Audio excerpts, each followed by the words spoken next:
अगस्त के दिन प्रधानमंत्री मोदी जी के द्वारा ई रूपी जारी किया गया। अब जब मैं ये बोलता हूं कि मोदी जी के द्वारा ई रूपी जारी किया गया, तो आपके दिमाग में अचानक बात आएगी, अरे सर आपने कुछ दिन पहले भी तो एक ऐसी ही चीज पढ़ाई थी। मैंने कहा क्या पढ़ाया था? आपने कहा था सर एक ऐसी करेंसी बनेगी जो डिजिटल करेंसी होगी। आपने आरबीआई के बारे में बताया था कि आरबीआई कुछ जो अभी इलेक्ट्रॉनिक करेंसी है उसके बारे में कार्य कर रही है, वो लॉन्च भी हो गई। अभी 5 दिन पहले तो आपने पढ़ाया ही था कि आरबीआई कुछ ऐसा इलेक्ट्रॉनिक जैसा करने जा रहा है, यानी इलेक्ट्रॉनिक जैसा आरबीआई अपना कोई रुपया जारी करने जा रहा है। क्या वो हो भी गया है? क्या क्रिप्टो करेंसी जैसा इंडिया ने अपनी करेंसी बना दी है क्या? अरे नहीं भाई, ये मिलता जुलता नाम है, कंफ्यूज मत हो जाना। इसीलिए इस सवाल को लेकर के आया हूं कि 2 तारीख को हाल ही में ई रूपी जारी किया गया। ई रूपी का बिल्कुल मतलब यह नहीं है कि आपको अब रुपया बैंक से नहीं मिलेगा। इसका मीनिंग यह नहीं है, इसका मीनिंग कुछ और है। इसको आप समझिए, प्रॉपर तरीके से सारी जानकारी लीजिए, बहुत ज्यादा इंपॉर्टेंट है, आपके इकोनॉमिक डेवलपमेंट और टेक्नोलॉजी का पार्ट है। पेपर 4 और जीएस पेपर 3 का यह हिस्सा है, बहुत ज्यादा इंपॉर्टेंट है, आप इसे नोट करिएगा। बहुत ही इंपॉर्टेंट स्कीम है, आइए मैं आपको बताता हूं। तो साथियों, हाल ही में ई रूपी डिजिटल भुगतान समाधान, ई रूपी डिजिटल पेमेंट सॉल्यूशन, यह शब्द है डिजिटल पेमेंट सॉल्यूशन, ई रूपी डिजिटल पेमेंट सॉल्यूशन हाल ही में प्रधानमंत्री जी के द्वारा जारी किया गया। क्या है यह पूरी कहानी, आइए अब मैं आपको बताता हूं। असल में पहले तो यह समझ लीजिए कि ई रूपी का मतलब यह कतई नहीं है कि अब आपको एटीएम से नोट नहीं, आपको एक मैसेज आएगा कि हां भैया आपके अकाउंट में इतने रुपए के आप फोटो देख सकते हैं कि आपके पास बढ़िया एकदम गांधी जी चमकते हुए दिख रहे हैं, आपको सब चीज दिख रही है, बढ़िया से नोट चला के देख लीजिए। ऐसा कतई नहीं है, या कुछ और है, कुछ और सीखना है। क्योंकि आपने अगर टर्म सुनी तो टर्म है डिजिटल पेमेंट सॉल्यूशन। तो what is that digital payment solution, चलिए अब हम जानते हैं। तो प्रधानमंत्री जी ने 2 तारीख को इसे लॉन्च किया। Digital technology is transforming live in the major way and further ease of living at 4:30 PM tomorrow. इन्होंने कहा कि हम ई रूपी जारी करने जा रहे हैं। है क्या ये भाई, क्या होता है ई रूपी? आइए मैं आपको बताता हूं। साथियों, आप में से सभी लोगों ने अब तक, क्योंकि जो ऑनलाइन बच्चा है उसे शायद ही ऐसा होगा कि यह ना पता हो कि यूपीआई क्या होता है, भीम यूपीआई क्या होता है, यूनिफाइड पेमेंट इंटरफेस, जो कि एनपीसीआई के द्वारा डेवलप किया जाता है। अब उसमें एक ई वाउचर सुविधा लॉन्च कर दी गई है। अब ये ई वाउचर सुविधा क्या होती है, यह मैं आपको बता रहा हूं, क्योंकि यही ई वाउचर असल में ई रूपी है। ई वाउचर ई रूपी है, यानी गंगाधर ही शक्तिमान है, तो ई वाउचर ही ई रूपी है। पहले इसको दिमाग में बिठाइएगा। तो गंगाधर ही शक्तिमान है, इसको ध्यान में रखते हुए आगे चलना है। यानी सरकार ने रुपया लॉन्च नहीं किया है गुरु, वाउचर लॉन्च किया है। अब ये वाउचर क्या होता है भाई, ये बताइए आप। आपने बहुत बार हमसे एक लाइन सुनी होगी, आपने कई बार सुना होगा, अनअकैडमी में एक टेस्ट होता है जिसे कॉम्बैट टेस्ट कहा जाता है, कि अनअकैडमी इस वीकेंड हर संडे को हम लोग एक टेस्ट करवाते हैं 10 बजे और 11 बजे यूपीएससी और एसएससी में, जिसमें जीतने वालों को करोड़ों के उपहार बांटे जाते हैं। लेकिन हम कैश ट्रांसफर नहीं करते, हम क्या ट्रांसफर करते हैं, हम वाउचर ट्रांसफर करते हैं। अब ये वाउचर क्या होता है? वाउचर का मतलब है एक ऐसी चीज जो किसी खास पर्पज के लिए बनाई गई है। पर्पज से मतलब हुआ, आप वो वाउचर दिखाइए, अमेजन पर जाके वाउचर दिखाइए, वाउचर के माध्यम से जो अमेजन है केवल वही आपको पैसे दे पाएगा, या अमेजन ही आपको सामान दे पाएगा। यह नहीं है कि वाउचर अमेजन का है, आप फ्लिपकार्ट में जाके सामान मांग लिए, ऐसा नहीं। तो ये वाउचर होता क्या है, पहले मैं आपको वो बताता हूं। मोदी जी ने क्या किया है, तो भैया एक वाउचर लॉन्च किया है। आप अगर फ्लिपकार्ट, अमेजन जैसी चीजें यूज करते हैं तो आपको यह चीज अच्छे से समझ में आ जाएगी। नहीं भी यूज करते हैं तो मैं हूं ना समझाने के लिए, तो चलिए समझाता हूं मैं आपको। जरा विचार करिए, मेरे पास में 100 रुपए हैं। अब मैं उन 100 रुपए को लेकर के अपने साथ में उस 100 रुपए का कुछ भी काम कर सकता हूं भाई। जो उस 100 रुपए की वैल्यू में बनता है मैं वो चीज ले सकता हूं। जैसे 100 रुपए में हो सकता है कि मुझे मतलब मिठाई खानी हो, मैं मिठाई खा सकता हूं, सब्जी लानी हो, कहीं आना जाना हो, या फिर कुछ सुविधाएं यूज करनी हो, मैं कर सकता हूं। यानी कि रुपए के बहुत सारे उपयोग पॉसिबल हैं। लेकिन जरा विचार करिए कि आपने मुझे 100 रुपए का एक वाउचर पकड़ा दिया। वाउचर क्या हुआ? एक ऐसा कार्ड जिस पर लिखा हुआ है कि आप इस 100 रुपए का उपयोग केवल और केवल खाना खरीदने में ही कर पाएंगे। जरा विचार करिए कि आपके उस वाउचर पर लिखा आए कि आप इसका उपयोग केवल और केवल फर्टिलाइजर खरीदने में ही कर पाएंगे। आप इस वाउचर का उपयोग या इस धन का उपयोग केवल मेडिकल फैसिलिटी में ही कर पाएंगे। विचार करिए, आपको मालूम होना चाहिए भारत सरकार बहुत सारी योजनाओं के माध्यम से डायरेक्ट बेनिफिट ट्रांसफर करके, आपको एक ट्रिनिटी याद होगी, जनधन आधार मोबाइल नाम से एक ट्रिनिटी, अपन कहते हैं कि ट्रिनिटी बनाई गई थी, एक जनधन आधार मोबाइल करके सर्विस बनाई गई थी, जिसमें यह था कि आपके अकाउंट में कोई भी योजना हो उसका सीधा पैसा अकाउंट में ट्रांसफर हो जाएगा।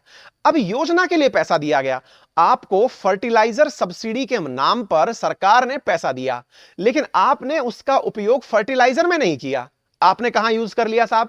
आपने उसका उपयोग अपने किसी सुख सुविधा के विकास में कर लिया। विचार करिएगा, बहुत ही लॉजिकल तरीके से इसका विचार करिएगा, और कर गए तो आपको यह जबरदस्त शॉट लगेगा सरकार का। आपको लगेगा कि यार कितना सिंक्रोनाइज होकर के पैसा कहां पहुंचाया जा रहा है। एक बहुत ही अलग प्रकार का प्रयास है, और यह टारगेटेड सब्सिडी को बढ़ावा देने के लिए है। जरा विचार करिए, यदि सरकार ने आपको कहा कि मैं एक किसान को साल भर में 6,000 रुपए का फर्टिलाइजर सब्सिडी देना चाहती हूं। फर्टिलाइजर सब्सिडी का मतलब हुआ कि आप उस पैसे का उपयोग केवल और केवल फर्टिलाइजर खरीदने में ही कर सकते हैं। अभी तक सरकार आपको पैसे अकाउंट में डालती थी, जिसका आप करते क्या थे? आप उस 6,000 रुपए का फर्टिलाइजर परचेज नहीं करते थे, आपने 3,000 का यूज कर लिया, 3,000 का कहीं और यूज कर लिया। कई बार तो ऐसा भी हुआ कि फर्टिलाइजर कहीं से अपना नेचुरल डाल दिया और उस फर्टिलाइजर का उपयोग, पैसे का उपयोग कहीं और कर लिया। लेकिन जरा विचार करिए, अब सरकार आपको अपने अकाउंट में पैसा देती है, और पैसा नहीं दे रही है, वो एक वाउचर दे रही है। वाउचर भी ऐसा जिसे आप जाइए फर्टिलाइजर वाली शॉप पर दिखाइए या बैंक में जाके दिखाइए, और आप दिखा करके कहिए कि सर मेरे पास 6,000 रुपए का वाउचर है फर्टिलाइजर सब्सिडी का, कृपया करके मुझे इतने रुपए का फर्टिलाइजर दे दीजिए। आपका यूज स्पेसिफिक हो गया, और अगर यूज स्पेसिफिक हो गया तो गवर्नमेंट के द्वारा दी जा रही सब्सिडी अब टारगेटेड हो सकती हैं। टारगेटेड का मतलब उन्हें एक निश्चित प्रोडक्ट पर ही खर्च किया जा सकता है, और जब सब्सिडीज टारगेटेड हो जाएंगी तो लाभ भी तुरंत दिखने लगेगा। अगर सरकार ने किसानों के अपलिफ्टमेंट के लिए, यदि मान लीजिए सरकार ने आपसे कहा कि बिजली के बिल के भुगतान में हम आपको वेवर देना चाहते हैं, यानी लाभ देना चाहते हैं कि बिजली के बिल का आपको इतना रुपया सरकार देगी, आपने उसका उपयोग कहीं और कर लिया। नहीं भाई, अब आप इसका उपयोग बिजली के बिल में ही करिए, तब जाकर के उस समस्या का समाधान हो पाएगा। आप इसका विचार करें, यानी कि एक ऐसा पास जो टारगेटेड काम करेगा। मान लीजिए कि किसी महिला को उसके गर्भस्थ शिशु की देखभाल के लिए या न्यूबॉर्न बेबी के लिए पैसा दिया गया कि आप ये धन पकड़िए और इससे उपयोग करिए उस बच्चे का जीवन सुधारने में। महिला ने उस पैसे का उपयोग अपनी किसी और खास काम के लिए यूज कर लिया, तो ऐसी स्थिति में ना तो महिला का स्वास्थ्य सुधरा, ना उस बच्चे का, और सरकार का पैसा भी चला गया। अब अगर आपने उस पैसे का उपयोग केवल ऐसी दवा को खरीदने में या ऐसी सुविधाओं के विकास में खर्च किया जो टारगेटेड थी, उम्मीद है मेरे सभी साथियों को बेहतरीन तरीके से यह बात समझ में आ गई होगी। तो उम्मीद है आप लोगों को यह प्रॉपर तरीके से बात समझ में आ गई होगी। तो सरकार ने इसे कैसे कहा है? सरकार ने कहा है यह कैशलेस है, यानी कि इसमें धन नहीं होगा, एंड कॉन्टैक्टलेस है। कॉन्टैक्टलेस का मतलब आपके हाथ में कुछ नहीं होगा। इज ए डिजिटल पेमेंट, यानी कि एक प्रकार का ऑनलाइन पेमेंट हमने विकसित किया है by national payment corporation of India. ये वही वाली चीज है जिसने भीम यूपीआई बनाया था, यानी एनपीसीआई के द्वारा इसे बनाया गया। ये पॉइंट लिख लीजिएगा, बहुत महत्वपूर्ण है, परीक्षा के पॉइंट ऑफ व्यू से 2 अगस्त भी याद रख लेना, महत्वपूर्ण है। नंबर दूसरा, connects sponsor of these services with beneficiaries and service providers in a digital manner without any physical interference। यानी कि अब ऐसा नहीं होगा कि आप पैसा लिए खरीदने चले गए, नहीं, सर्विस प्रोवाइडर ने आपको वाउचर दिया, किसी पर्टिकुलर काम के लिए दिया और करके कर दिया। और इसके लिए सरकार ने भीम एप्लीकेशन का नाम या फिर उन बैंकों से कहा है कि जिनके माध्यम से हम पैसा पहुंचाएंगे आप वाउचर प्रदान करेंगे। अब यहां से सुनिए, यहां पर क्या कहा गया है? Assure timely payment without involvement of any intermediary. कोई मध्यस्थ नहीं होगा बीच में, सीधा जाइए वाउचर दिखाइए। आपके मोबाइल में आप रुपया नहीं दिखाएंगे, अब आपको अपने मोबाइल के अंदर इस प्रकार का एक क्यूआर कोड दिखाना होगा, यानी कि एक प्रकार का क्यूआर कोड दिखाइए, कोड स्कैन होगा, कोड के स्कैन होते ही आपके अकाउंट से पैसे उस वाली बैंक में चले जाएंगे। आपके मोबाइल नंबर पर सरकार ने आपके मोबाइल नंबर पर एक लिंक भेजा कि मिस्टर अंकित कुमार अवस्थी, आपके अकाउंट में 6,000 रुपए क्रेडिट कर दिए गए हैं।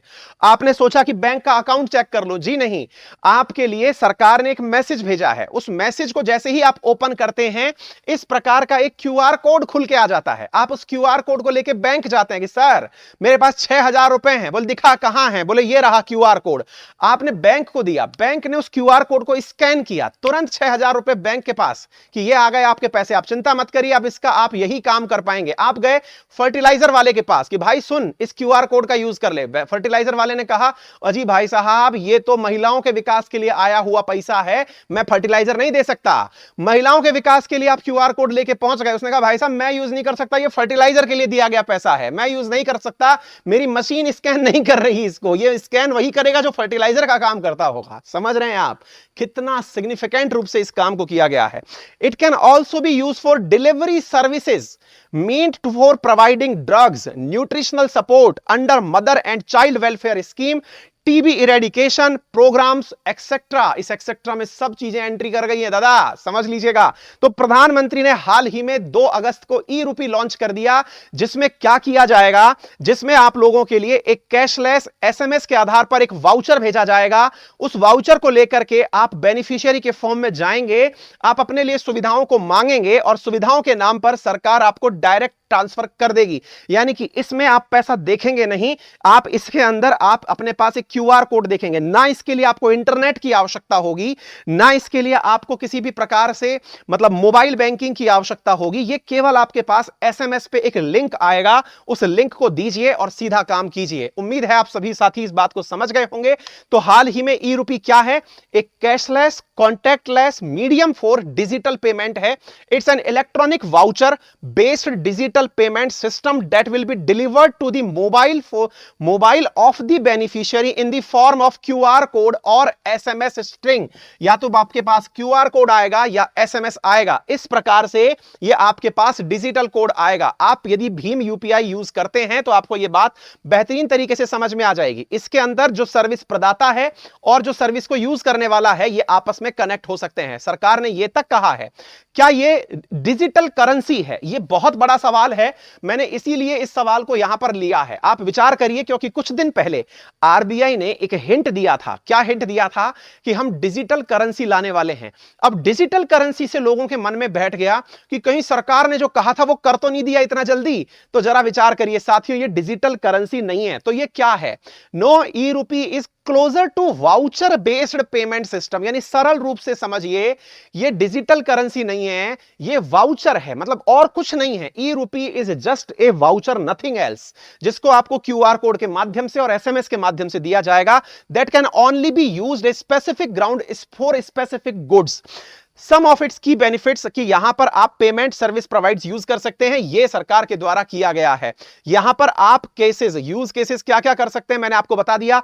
अब मान लीजिए, आप इसको ऐसे समझिए, अब मान लीजिए सरकार ने आपको बेनिफिट दिया कि आयुष्मान भारत योजना के तहत आपको 5 लाख रुपए का बीमा दिया जाता है। सोचिए आपके अकाउंट में पैसे आ गए, आप कोशिश करेंगे कि इस पैसे का कुछ और भी उपयोग कर लिया जाए, लेकिन पता चलिए कि आपके पास में जो क्यूआर कोड आया वो केवल और केवल आप आयुष्मान भारत में ही यूज कर सकते हैं, कहीं और यूज कर नहीं सकते आप उसको।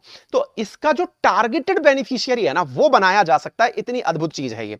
यहां पर बेटा अब एक विद्यार्थी पूछ रहे हैं कि सर ये ऋषिराज है, जिसके पास स्मार्टफोन नहीं होगा उसका क्या होगा? आपने इस सेशन को ध्यान से नहीं सुना ऋषिराज। अगर आप ध्यान से सुनते तो समझ में आता कि यहां पर स्मार्टफोन की बात ही नहीं हो रही है, यहां हो रहा है क्यूआर कोड और एसएमएस। एसएमएस तो बेटा नोकिया 1100 में भी आया करते थे।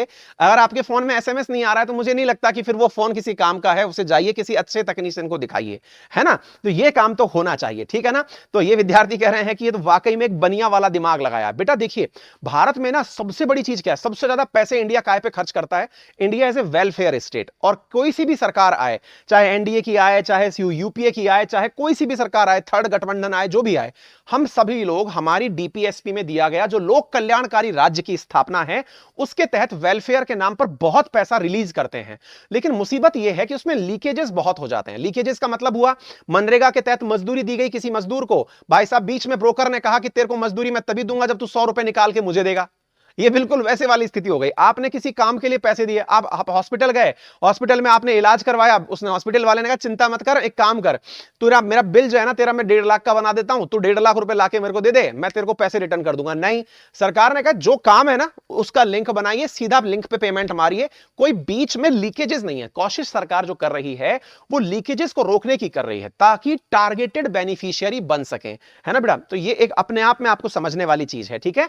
उम्मीद है कि आप इसकी वजह से ये समझ पाए, ये वो आंसर्स हैं जो आपको मेंस के आंसर में लिखने हैं कि किस प्रकार से डिजिटल इंडिया ने या फिर डिजिटलाइजेशन ने करप्शन को और किस प्रकार से डिजिटलाइजेशन ने लैक ऑफ पेमेंट को कम करने का प्रयास किया है। यानी कि यह एक प्रकार का वो मेथड है जिसकी वजह से चीजों को नॉर्मलाइज किया जा सकेगा।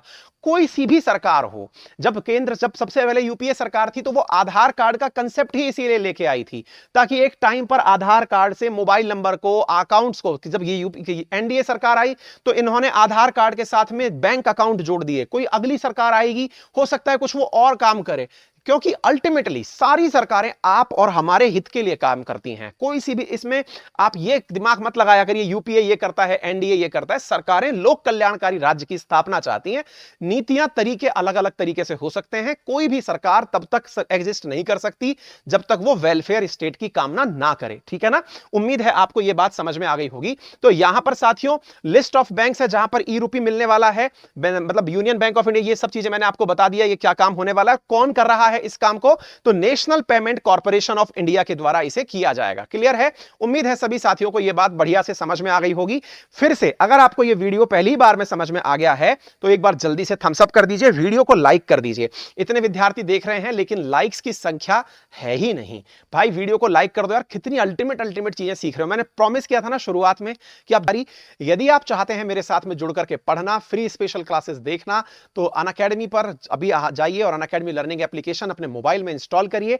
आपको अनअकैडमी देता है लाइव क्लासेस, फ्री क्लासेस और बहुत सारी डाउनलोडेड मटेरियल, लाखों घंटे का कंटेंट, बहुत सारे एडुकेटर्स की क्लासेस, सारी चीजें। और हां, नेक्स्ट वीक से आ रहे मेरे जितने भी नए कोर्सेज हैं उनके लिए आप एनरोल कर लीजिए। मेरा रेफरल कोड है अंकित10, जिसका उपयोग करके आप 10% इमीडिएट डिस्काउंट प्राप्त करते हैं अनअकैडमी की सभी क्लासेस पे।